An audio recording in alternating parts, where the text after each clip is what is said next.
మహాగణుడు పరిశుద్ధాత్ముడైన యేసుక్రీస్తు ఉన్నతమైన నామంలో ప్రియా దేవుని బిడ్డలు ఆత్మీయులైన మీ అందరికీ ప్రభు యొక్క నామం పేరిట హృదయపూర్వకమైన వందనాలు తెలియచేస్తూ ఉన్నాను. దేవుని ఈరోజు అనుదిన వాక్యాన్ని చదువుదాం. దానియేలు గ్రంథము 4వ అధ్యాయము 2వ వచనం. మహోన్నతుడగు దేవుడు నా ఎడల చేసిన అద్భుతములను సూచక క్రియలను మీకు తెలియచేయుటకు నాకు మనస్సు కలిగెను. భక్తుడైన దానియేలు ద్వారా దేవుడు మనతో మాట్లాడుతున్న ఒక మాట ఈరోజు. దానియేలు అంటున్నాడు, నాకు మనస్సు కలిగెను అన్నాడు.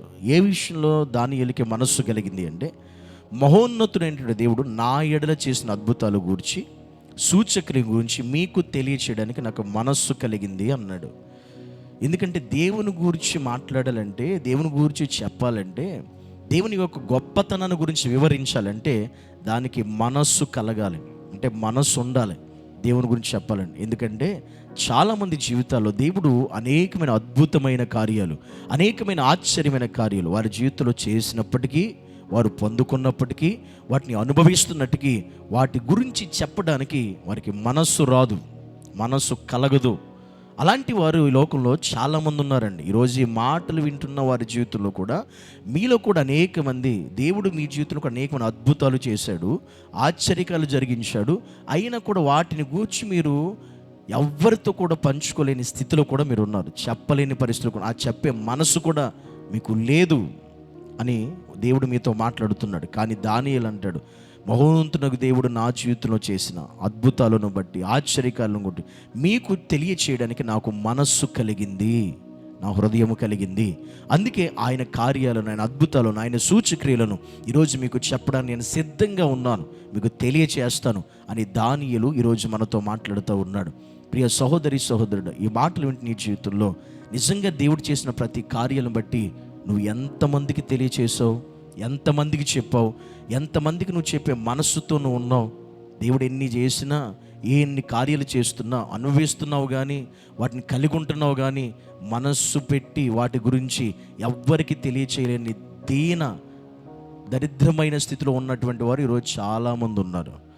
ఈ మాటలు వింటారు కానీ దేవుడు ఆ విషయంలో నీతో మాట్లాడుతున్నాడు. అందుకే దేవుడు చేసిన ప్రతి అద్భుతము గురించి, సూచక్రియ గురించి నీ జీవితంలోనైనా, నీ కుటుంబంలోనైనా, నీ వ్యక్తిగత జీవితంలోనైనా, నీ బిడ్డల జీవితంలోనైనా, నీ భర్త జీవితంలోనైనా చేసిన కార్యాలను బట్టి అనేకులకు తెలియజేయడానికి నీకు మనస్సు ఉండాలి. ఆ మనసు నీకుందా?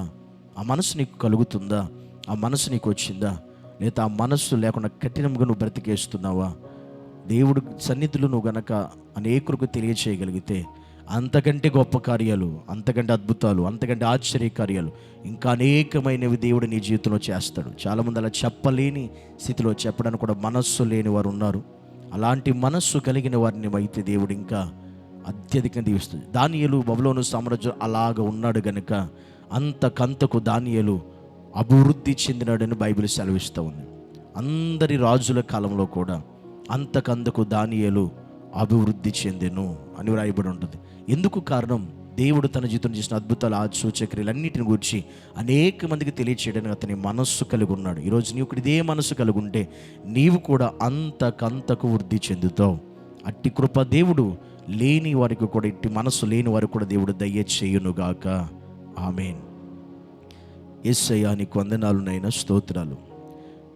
దానియేలు కలిగిన ఈ మనస్సును ఈరోజు ఈ మాటలు వింటున్న మేమందరము కూడా కలిగి ఉండే భాగ్యం మాకు దయచేయండి, సహాయం చేయమని యేసుక్రీస్తు పరిశుద్ధమైన నామమును బట్టి ప్రార్థిస్తున్నాము తండ్రి. ఆమేన్.